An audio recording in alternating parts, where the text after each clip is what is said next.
All right, thank you for your patience today. Today we are going to be holding a webinar about the 2021 residence visa. I underline this because it's a specific for that purpose, not any other immigration matter. If you have any query about any other immigration matter, you can write to us on advice@visaadvisors.co.nz. I will write that on the chat. And if you have any question during the presentation, please be aware that we have collected all your questions on the registration process, and Javier will be replying to all of them at the end. If you still have a question, just write it down on the chat along with your email address, please, because that's important, so we get back to you later with a reply on an email. Whatever question you may still have, just write in the chat. Thank you for that. And without further ado, I'd like to introduce Javier Shepes, which is one of our licensed immigration advisors, and he will be leading the current webinar. For everybody's information, we are recording this webinar. We may post it on YouTube later, but none of your identities are revealed on the screen. So that's not a privacy issue. Okay, Javier, all to you. Okay, thank you very much, Hernan. Welcome everyone, and thank you for coming to this Visa Advisors webinar. As Hernan mentioned, the main topic of the webinar is going to be the special 2021 residency visa that opens just in a matter of hours. Actually open for the people already on phase 1, but for most of the people, it's open tomorrow at 10 a.m. We're going to go straight into the residency visa, and then we're going to describe, first of all, the requirement for the specific primary applicants, the ones who are applying under that criteria, and then the secondary applicants, which is people who can be included with the application, and then some general information and advice and suggestions about the process, as well as some latest news we got in the last couple of days. Normally, we will give here short introduction of how he came into the situation. However, being that we are literally one day before the opening of the 2021 residency visa, I think we are all here. We already know why we're here. We're talking about this unique opportunity that opens tomorrow. So we can skip all this information. The main issue to make clear is that the SMC, skilled migrant category, the pretty much standard way to obtain residency before the time of the pandemic, is still closed, and there's still no news when it will be open again. As I said, the special residency visa was created in September 29 of last year, 2021, and has been divided between two people, phase 1 and phase 2. Phase 1 already opened in December. This was for people who already applied to residency during the suspension time. But it was for a smaller number of people. Like the brunt of the people are people who are only eligible to apply from tomorrow, March the 1st, and it's going to cover a large number of people. The latest government estimation was about 110,000. So this is not one of it's the largest migration opening in the history of immigration in New Zealand. As everyone here, I guess, has been already in New Zealand for quite a while, and they know about other migration options, you might be aware that this special 2021 residency visa is not like the others.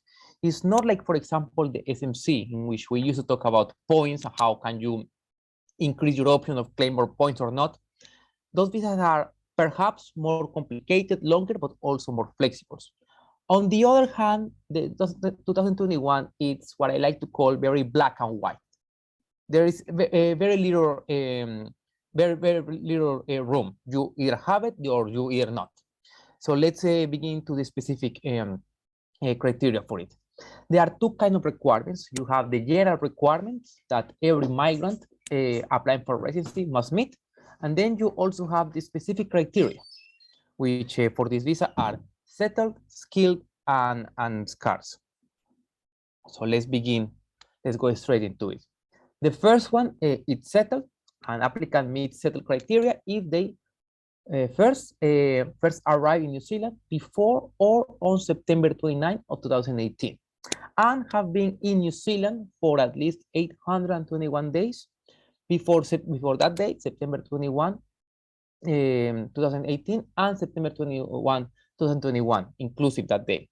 One special thing about this visa is about this criteria, sorry, is that you don't need to provide any evidence of having those dates because again, this is immigration. So they do have the information in their system if you satisfy the criteria.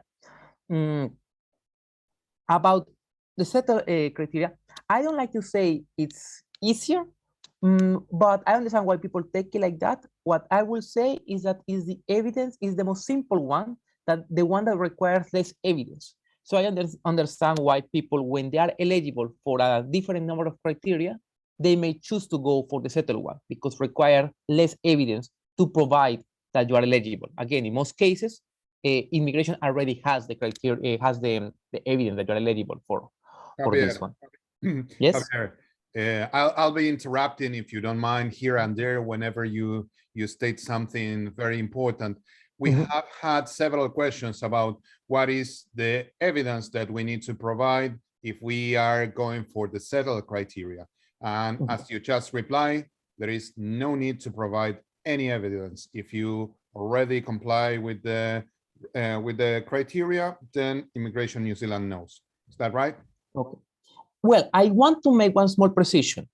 There is no need to provide evidence for the settled criteria to prove the time you are in New Zealand, but you do need to provide evidence of a residency application on settled criteria on different items. That's a very good. Okay. That's a very good question because yes, you don't need to provide evidence for the time for the 821 days, but you do need to provide evidence for different cases, which I'm going to go into it later, that you need to provide that you are eligible for this visa. I'll explain that in depth later. Fantastic. Thank you. Okay, the second one is the skill criteria. An applicant meets settled criteria if they were in employment with a remuneration of 27 or more per hour. Something very important is that the employment must be full-time and genuine. For many people who are in essential skills, that sounds like quite obvious. Of course, I'm working full-time, that's why I have my visa. I need to point that out because not everyone is applying under essential skills. For example, if you are on a post-study work visa, you don't need to be working full-time. That's not a condition for your visa. But if you are going to claim a residency under a skill, it's not only $27, but being working full-time.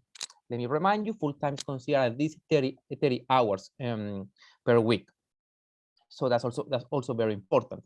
Second thing is you need to be working on the 29th of September of 2021, but there is an exception for people who weren't able to work that day for COVID-19 related disruptions. What am I talking about? Let's give one very specific example.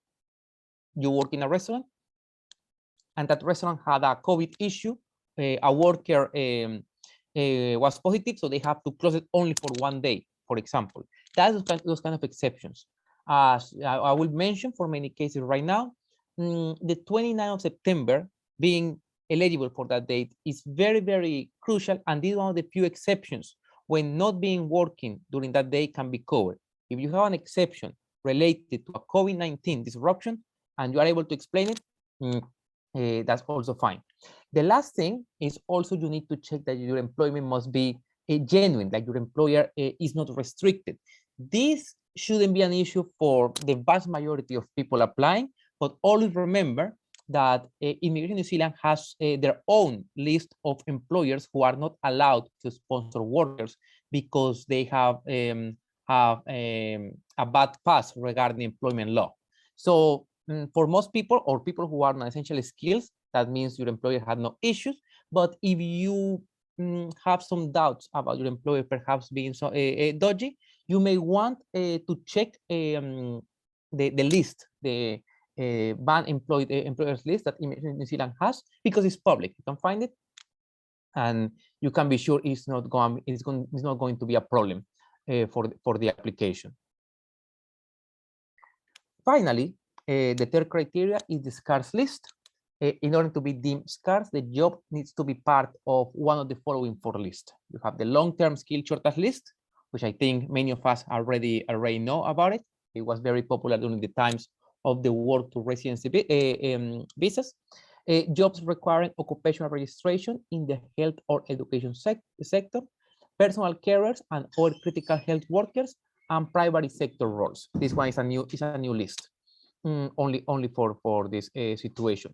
Something very important to make clear, and as I was saying, the long-term skill shortage list is a list that many of us know already, because one gave you extra points for the skill migrant when it was open, and also it had its own category, which was for the work to residency, which many of you know, sadly already closed last year. Now, this list wasn't only the occupation, but also had requirements on their own when it came to academic requirement and work experience requirement. And those requirements was complicated for many migrants when they applied to a work to residency.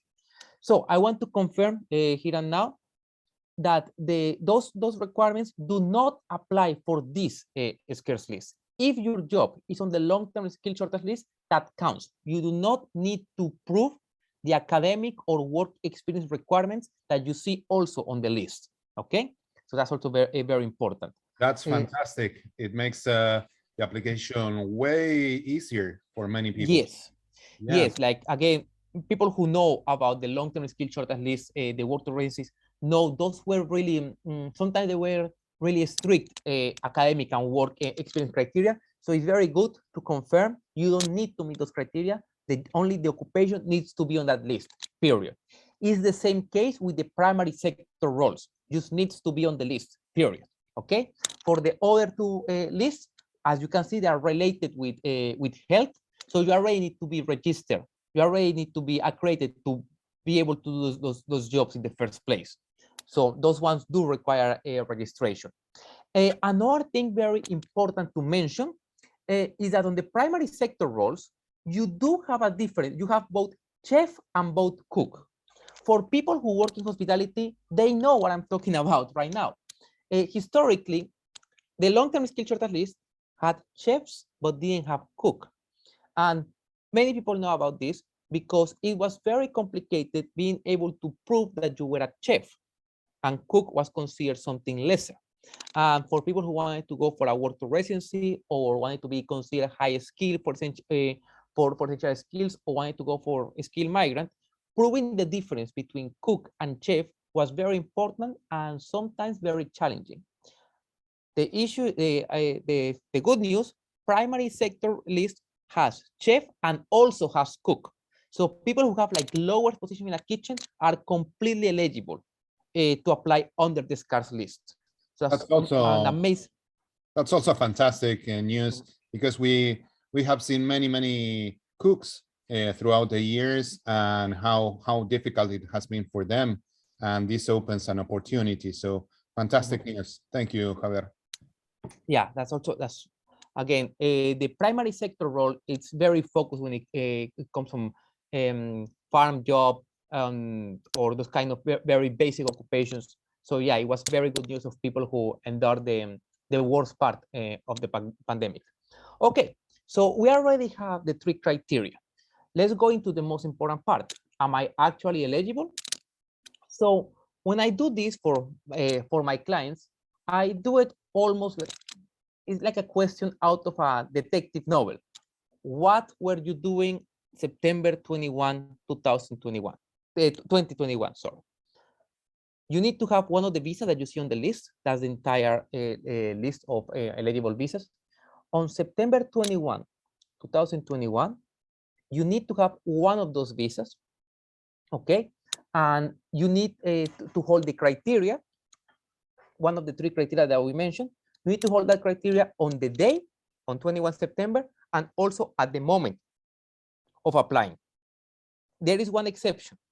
If you have an interim visa, on September 21, 2021, which was an interim visa for a visa that's on the list that you are seeing on the screen right now, and that visa was approved, you are eligible. That's something very important to make clear. Okay. Then you are eligible and you need to apply now. And then at the moment you apply, you need to keep these conditions. And something very important, after applying, you need to keep meeting the conditions. That's something I make very clear to my clients. It's not over yet. You need to meet all the conditions for the residency in the past, 29th of September 2021, at the present, the moment you apply, and in the future, as long as it takes for the residency to be processed. Okay, so that's very important to make clear. Also, you cannot apply on an interim visa. You can have had an interim visa on September 21, 2021, and then being approved, that's fine. But you cannot apply, you cannot apply for any visa on an interim visa. So you need for your visa to be, if you already meet the criteria and you had no issues on September 29, you need to wait for your visa to be approved and then apply for the residency. Let me remind you that even if the visa starts tomorrow, it goes on. It's open until July 31. So you should have enough time to get your visa application solved and then being able to apply.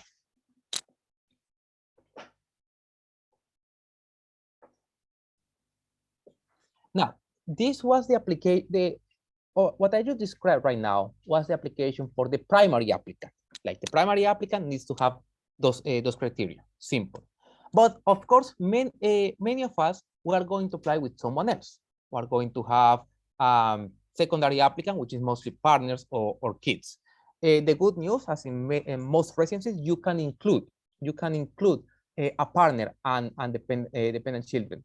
Something to make very clear is that there is only one price. There is only one price. You do need to, when you create, when you add a partner or you are kids, you are basically making two visas, two applications as part of one. You're doing several visa applications, but in the end, you're only paying one. So that's a question many people do. Like if you apply with a partner, you need to pay more. No, the cost of application is exactly the same, 2,160, but you can add partners and you can add kids. Let's talk about the partners really quickly. I don't want to get deep into it because talking about relationship criteria could be a topic for a whole webinar on its own. There are many criteria and there are many evidence, but let's make it simple. To deem a relationship valid, Immigration New Zealand has an internal set of standards called the fourfold test. Okay, and the fourfold test are those four criteria you are seeing right there: credibility, living together, genuine partnership, and stable partnership. The main issue here is that, first of all, you're telling the truth about the relationship. It's a real one. It's genuine and stable means it's meant to endure. Something I do with my clients is sometimes saying, yes, we're a couple right now, but we have plans. Like, what do you plan to do after getting residency? If you want to go on a trip, have kids, buy property, get a pet, it's always good to mention what you want to do for the future. However, the most important item, I will say, will be living together. To be deemed that living together, you need to get at least 12 months of being living together. This is not set on stone. If you have been separated for periods of times, but you can explain why, and you can explain how you've been keeping in touch, immigration can understand those gaps. But the main issue, you're trying to prove the time that you are living together. Okay. Now, also, you can add any dependent kits that you have for the application. There are different instructions per age bracket. Basically, from 17, they need to be single. 17 to 20 at least has to be single and with no kids, and 21 to 24 at least to be financially dependent. Financially dependent doesn't need to be from you, but at least from an adult. Some very good news is that the dependent children category was always set at 24, and immigration has understand the specific situation that we have here. And then for people who applied, for people of the phase 1, who add their kids, and they were under 24, they were 24 or less, and then they are now 25, if they declared at that time, they should be allowed to be included in in the application, which is very good news. Yeah, indeed, that's fantastic news, Javier. Yeah. Thank you for letting us know. No worries. Now, those were the criteria applications specific to 2021 residency visa. However, as I think everyone here knows, if we have been going to the videos over and over again, every migrant needs to meet general requirements for this for getting either a temporary visa or a residency visa. We already know about health. Every migrant needs to be considered ASH, which is acceptable standard of health. That's why they always have to do the medical exams and the x-rays and all of that. As I'm going to mention later, some of you already know, for this visa, immigration has changed the order of the application. So like you don't need to send the application right now. So I need to make something clear. They have changed, like you don't have to send an application right now. That doesn't mean they have dropped the health requirement. Okay, so if you don't have your medical exam with you, you can apply without them, but they will ask them later and you are still deemed to be considered with an acceptable standard of health. The same situation goes for the character. For the people who have always get the police certificates, you don't need to send them for this application, which is very good news. That doesn't mean you the character criteria has been dropped. What am I talking about? For being considered to be granted residency, you need to have a standard criteria of health and character. And if you don't have it, you need to prepare a waiver to explain the situation. This is a very sticky situation because people who have either health or character criteria, they already know they have it because they had to sort that out to get their current temporary visa here in New Zealand. Something very important to point out is that immigration has different standards for health and character criteria for temporary visas and for residency. So maybe what was a situation you were able to get a waiver for a temporary visa might be more complicated for a residency. It is a very delicate situation, and the people who know they have to do this, they are probably aware by now.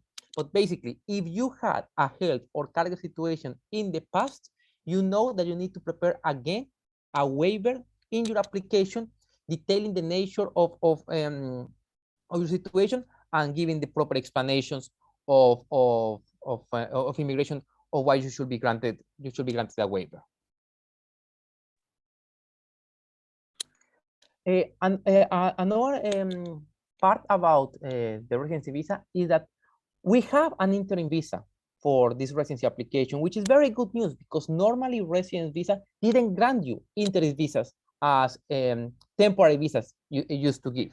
So basically, if you have applied for a 2021 resident visa and the current visa expires in the next 7 days, you will get a 2001 interim visa when your current visa expires.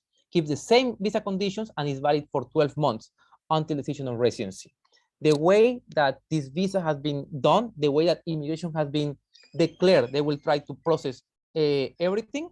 We are hoping everything will be sorted out way before the 12 months. But again, very good news because normally residency visas didn't grant an interim visa. In this case, you know that if your visa expires 7 days after after the application, you are covered by it. Something very important, now that I remember this, something very important to explain is that the interim visa only kicks in if your visa expires, not if your visa is no longer valid, not if your visa, the conditions has been changed.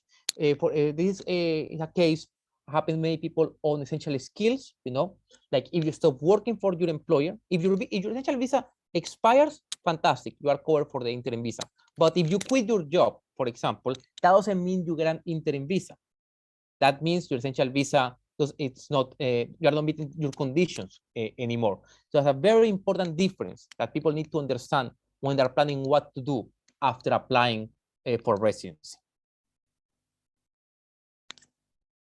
All right, so now we have the basic of the application. Now, what kind of suggestions or ideas can we talk about preparing the application? Let's begin with the basics. where to apply. The application will be on the Immigration New Zealand website, the same one you have been used for your applications, but it's going to be on a new platform, okay? You still need a Realme, you still need to do on the website, but it's going to be a different one for the one that Immigration has used for previous visas. Remember the deadlines, you know, it opens tomorrow exactly at 10 a.m. and it goes all the way to July 31. Now, as I was saying, this visa is very black and white. It's either you have this condition or not. In comparison with other visas, people have tried to define this visa as perhaps more simple. I can say it's a little bit tricky. Like I understand when they say that, but at the same time, because it's so black and white, there is no flexibility. You need to 100% meet every condition. So the most important thing is to explain to the fullest why you meet every condition. Basically, as I said, this is the largest opening in the history for migrants in the history of immigration in New Zealand. We say about more than 100,000 applicants will go for it. So immigration is going to use most of their case officers to process these applications. What you don't want is sending an application with some gaps, with some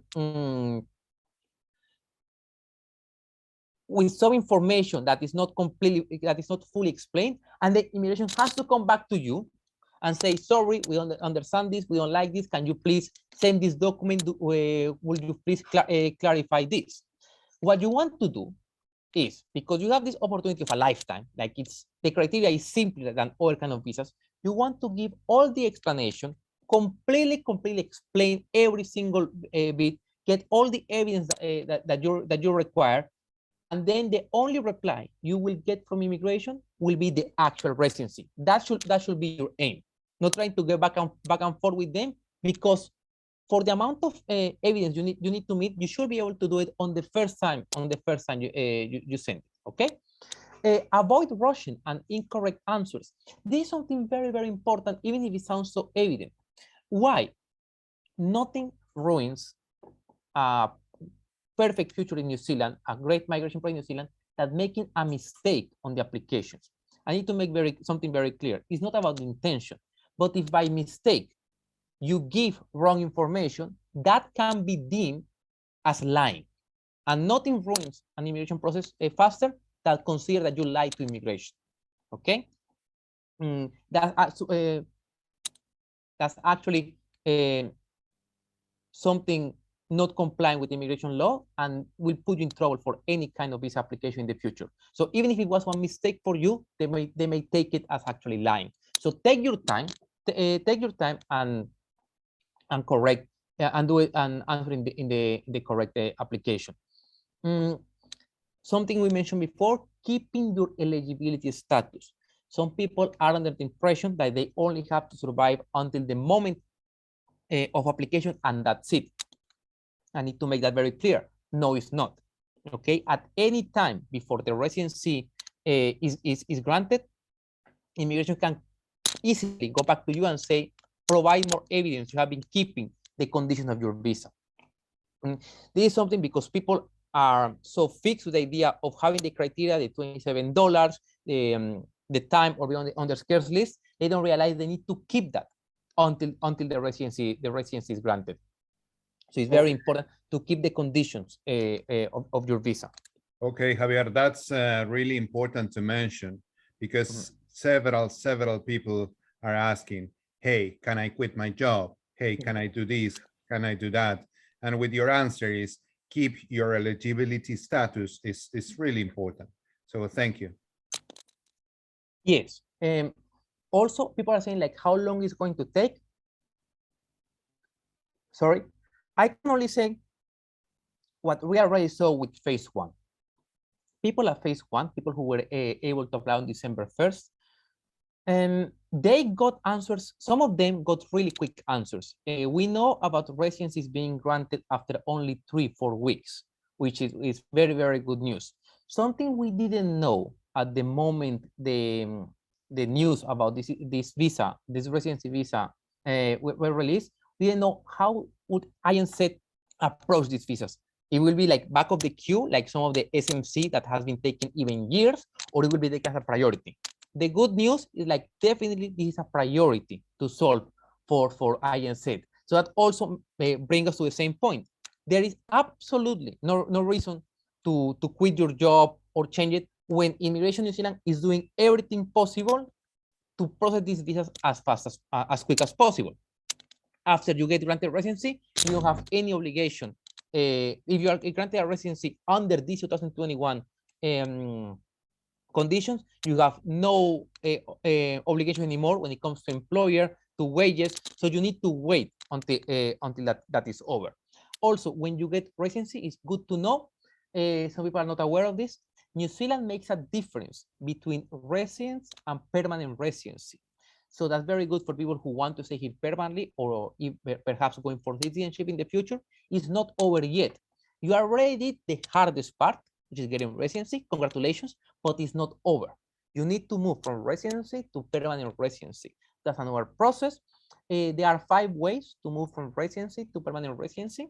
The most common one is waiting within is by time, basically staying in New Zealand most of the time per year for two years after you get granted your residency, and then you can apply for it. Again, there is no issue of employer or wages. It's way easier. You are already the hardest part, but it's not over yet. Now, the last issue to talk about this kind of application is, should I do it, should I apply with or without advisors? I need to make something very clear. Is you don't need to apply with an advisor. Some people even thought it was like you have to use one. No, you don't have to, and many people are going to apply without advisors, and it shouldn't be an issue. The question is, why should I go with an advisor? And that's a very good question. Who should go for an advisor? Many kind of people. Some people, as I mentioned before with the waivers, some people know they will have to prepare a waiver for the application. They have either a health or a character issues. Those people, I strongly recommend to go for an advisor, because you will need to explain the situation. There is also people who simply feel uncomfortable handling their migration issues, and they want you someone to take care of the process for them. Some people feel anxiety about it, and that's completely understandable, completely fine. So they just prefer to delegate that. Or people who have been in New Zealand for a long time, and for them it's simply not worth it, to just do it on their own. They just prefer to pay someone to have a complete peace of mind. So there are some reasons people go for advisors. However, on the other hand, if you have done your entire visas during your time in New Zealand, feel confident about it, and you are 100% sure of what you are doing, proceed on your own, go for it. That's completely fine. So in the end, the decision is completely up to you. Normally, this will be the explanation of the residency visa. However, we have gotten a lot of news in the last couple of days. Basically, a newsletter that INSET released last week. Some news, as some of you may know, is that the border are slowly reopening in stages. Some of the stages start tomorrow in March, some of them in the 4th of July, and INSET is saying by October, all visas should be back to resume as usual. As I said, some of the people who applied in December from phase 1, they are already getting responses. There are also some visas being denied, which was very surprising. So again, it's supposed to be simple, but not absolutely simple, that you shouldn't treat it with respect. Now, the main issue that we had last week is the following. Application for the next phase, the one that starts tomorrow, first of all, will open at 10 a.m. And then those applications will be held in the system and will start to be processed only until the end of the month. This was something that was kind of expected, because immigration wanted to avoid everyone going the 1st of March and everyone applying. We had that issue on December when the website simply crashed, and now tomorrow way more people are going to apply. So immigration really wanted to avoid that. So what they say is like, you can apply at any time during March, and only then they will start to be processed. Now, also, the application will be released for processing in order of the principal applicant current visa expiry date at the time of the 2021 residency visa application. So again, they don't want to reward early birds when it comes to making the application. Now, the news that I was referring before, I already mentioned that there was no need for police certificates, but now also they say that a medical certificate will not be needed to apply. Immigration New Zealand can ask for it. I need to, I will repeat this. The fact that they don't ask for a medical certificate does not mean they are no longer having the health criteria. It's simply that you can send the application and then later you can prepare the medical exams if you don't have one, or immigration can ask you for one. And if you do have a medical issue, you still need to have to pass the ASH threshold. Applicants will need to provide information from a valid passport. Another question we're having, what if my passport is expired? You need to have a valid passport. Immigration pointed out that they're giving plenty of time until the end of July. So you do need to have a valid passport at the moment of application. So Hernan, basically, that's the information about the visas. Back to you. I think you have prepared a series of questions that people have made for this webinar during the registration. Yes, Javier. First of all, thank you for the presentation. It seems that everybody has understood the information. Aditya has made a question there. You're free to write questions on the chat. Please remember to put your email address so we can get back to you on your question when you leave it in the chat. We have 15 questions, 15. So it may take us a bit of time to reply all of them. So thank you for being so far with us. And now the interesting part of having very deep questions in some cases. So I will start with a tricky one. Javier, the skill median salary was revised to be $27 and the contract was backdated to 27th of September. The revised payment was done on the 1st of September. Is it safe to apply under the skill category? So in other words, there was a revision of the contract after the date of the residency visa, and then they paid $27 backdated in December. Okay. A very good question, and it's something we need to clarify around the spot. Again, something I mentioned about this visa is very black and white. You either have it or not. Immigration is very clear on the criteria being met on September 2029.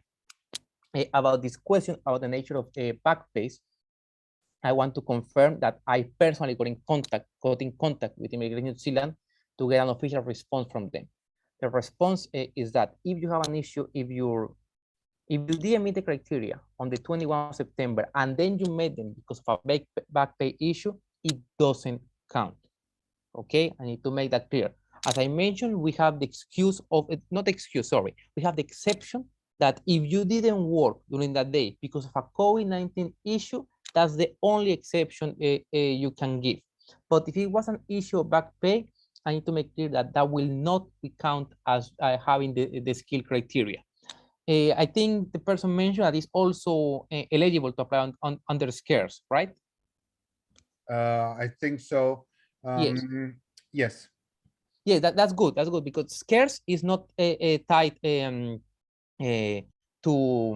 salary. So if he work on if that person work on the 29th, either and got paid, just wasn't paid 27, it should work. But again, back pay doesn't help you to get to meet the skill criteria on the cut date. Understood. Thank you. Next question, also tricky. Is it mandatory to include a partner in a residence visa 2021 when that partnership-based visa was declined by Immigration New Zealand, and children if they have never applied for a partnership visa? Okay. Obviously, that would have to be a very specific case to talk in person. I'm going to talk in general about this kind of applications.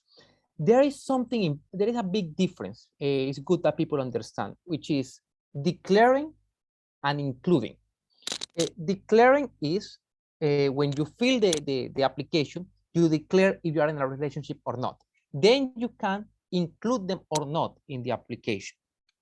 Depending on the cases, depending on those specific cases, you may want not to include them in the application because there's a big chance it will not get approved. What you need to do is to declare them. And the declaration will help you a lot if you want to try to apply later for a residency for them or a temporary visa under partnership or dependent child status. Okay, so yeah, remember the difference: declaring and including them. Declaring them doesn't hurt your application in any way, and on the other hand, help them very much when you want to resume the migration process. All right, thank you.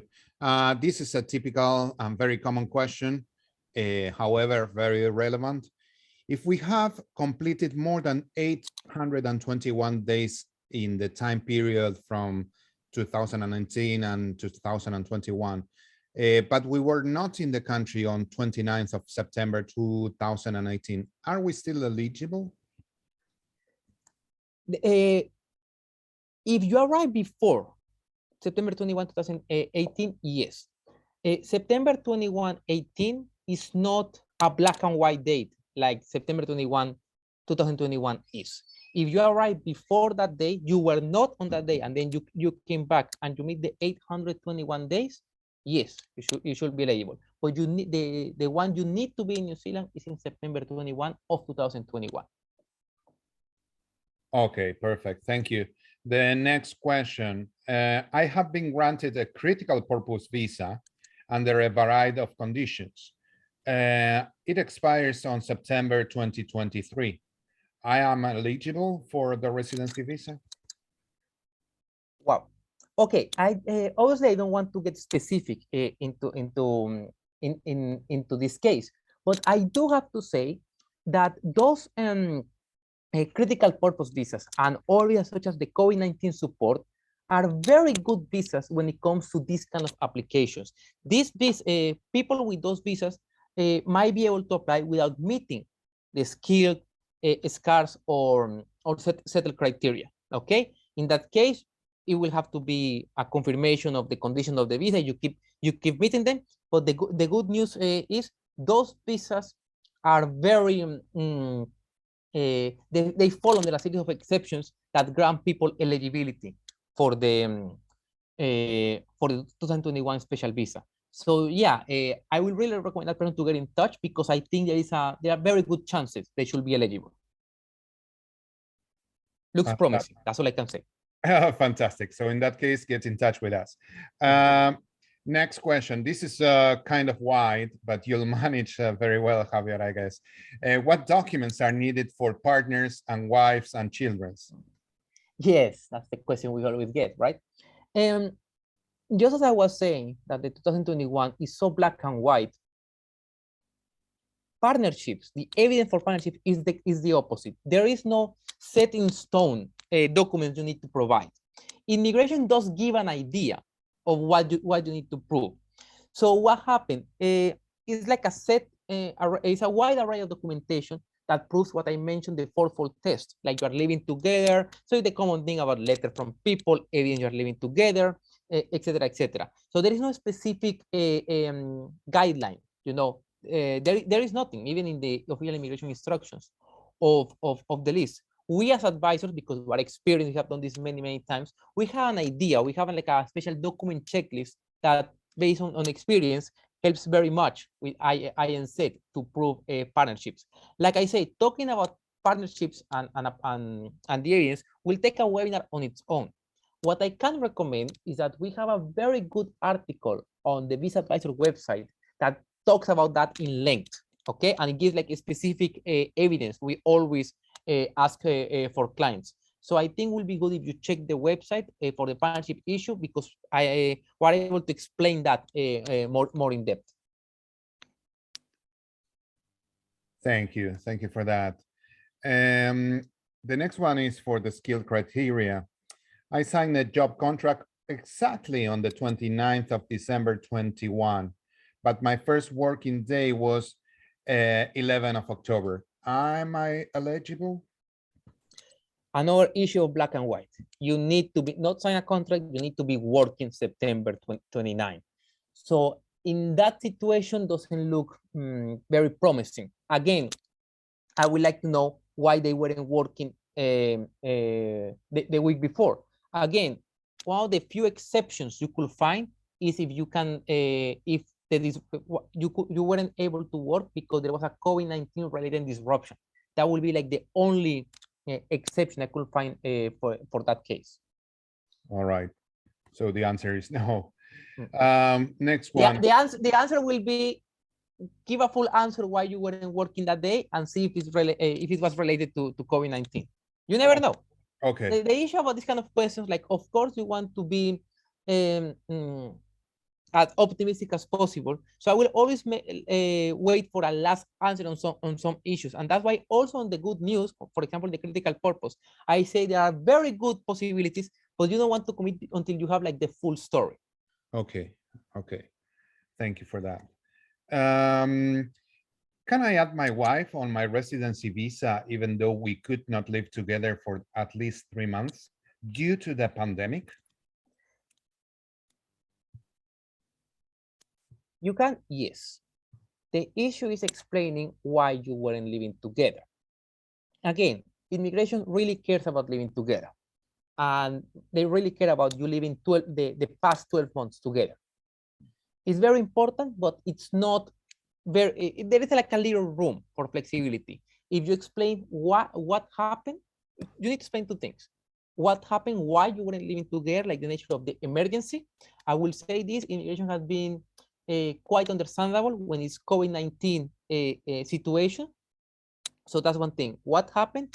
And then also mention how you kept in touch, because maybe you cannot be living together for whatever issue, but then you can explain how you kept in touch, even showing screenshots of communications, what you did to keep in a relationship. So it will be depending on the case, but it could be explained, yes. Fantastic. Next question.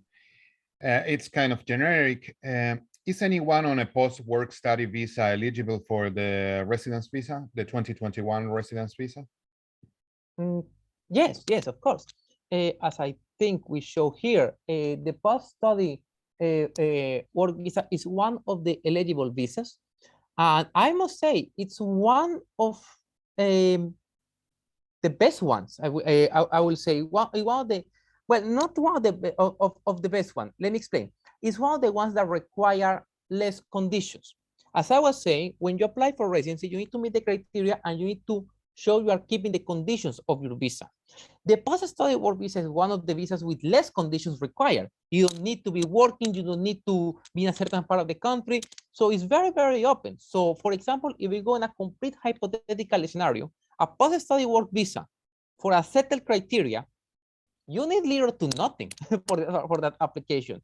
So if you have a post-study work visa and you meet one of the three criteria, you are absolutely eligible for the residency. Okay, fantastic. And this one comes about, this is the 8th question for the settled category.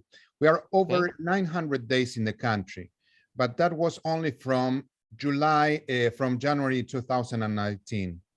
Immigration advice contradicts itself on the website on if we are eligible through a settled criteria. I found the immigration and the advisors seem unsure. Okay. Obviously, I cannot talk about any other advisors, but even about the website, I don't go for the website for information. The best suggestion I can give is like when you have a doubt about any immigration issue, immigration, they have the immigration instructions available for everyone. You Google right now, INZ operational manual. You have the whole set of immigration instructions right there, open for everyone to see. When I deem the eligibility of a client, of a migrant, for any kind of visa, any kind of residency, any kind of essential skills, I don't check any website. I go straight to the source. Okay. So if you want to get any clarification, go straight to the operational manual, the immigration instructions of INC. Based on that, I have to say the way you mentioned doesn't work because they had to be on 29 September 2018 or before.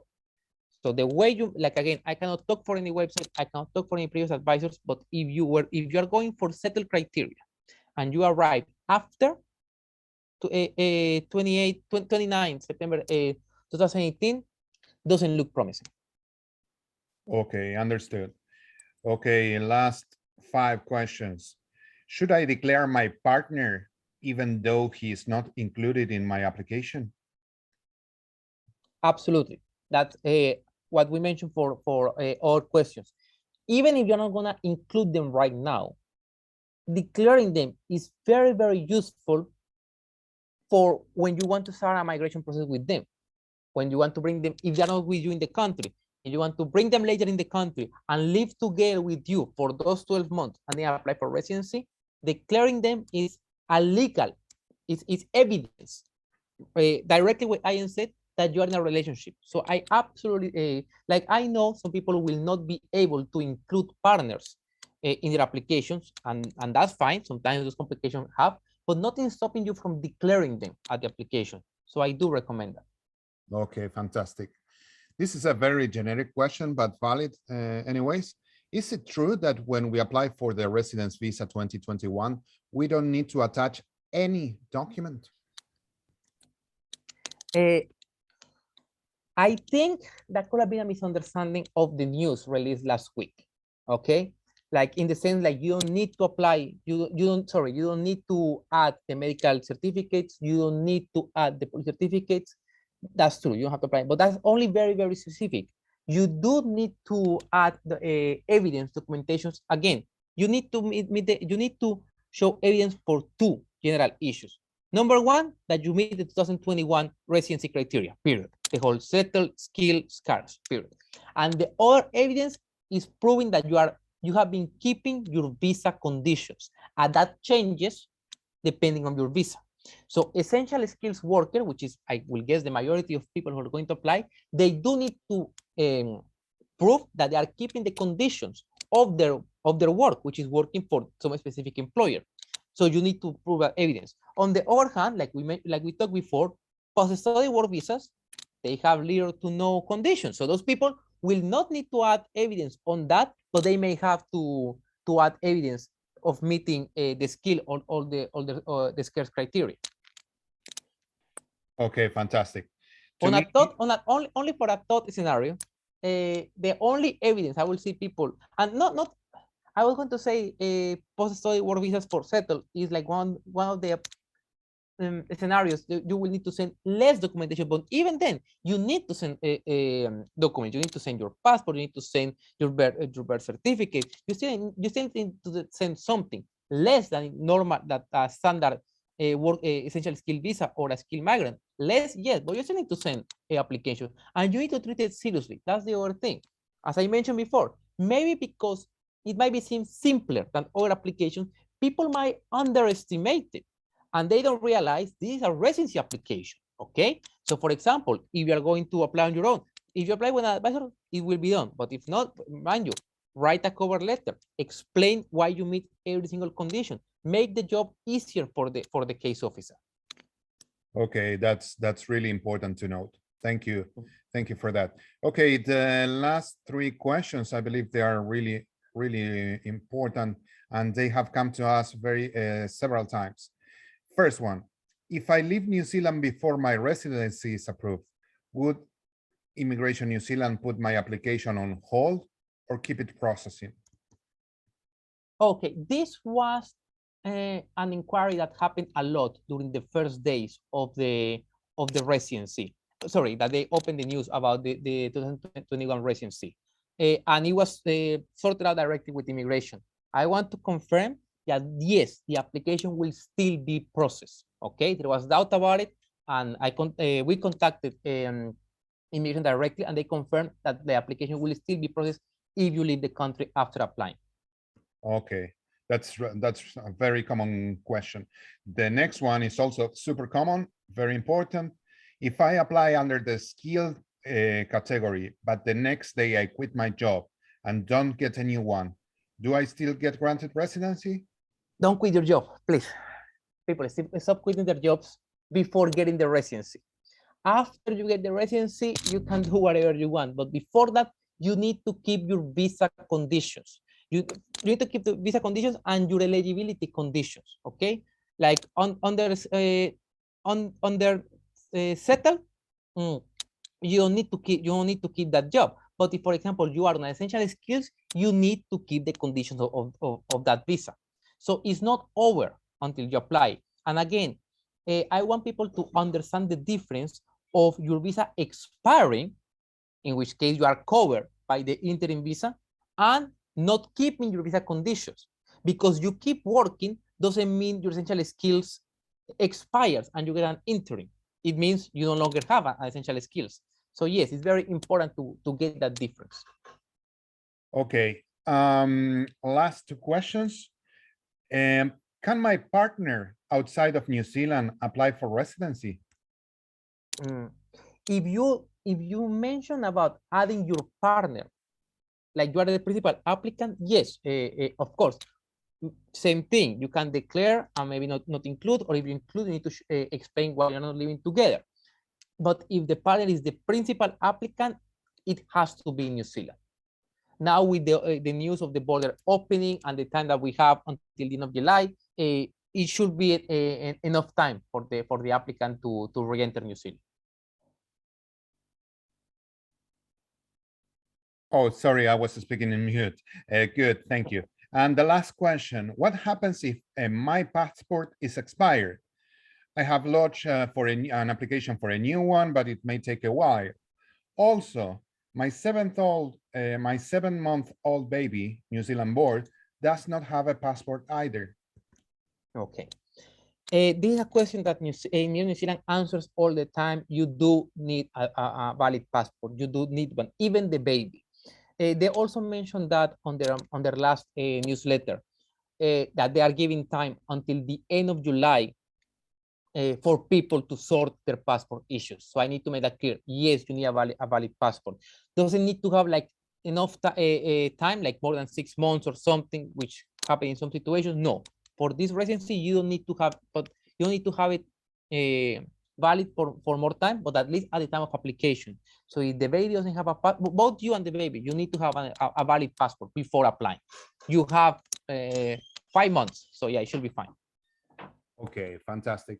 So those were all the questions that were registered when people subscribe to this webinar. There are no further questions. I'd like to thank you very, very much, Javier, for taking this time to present all this information, really useful. And thank everybody in the audience that have attended and stayed with us this whole hour. Thank you so much.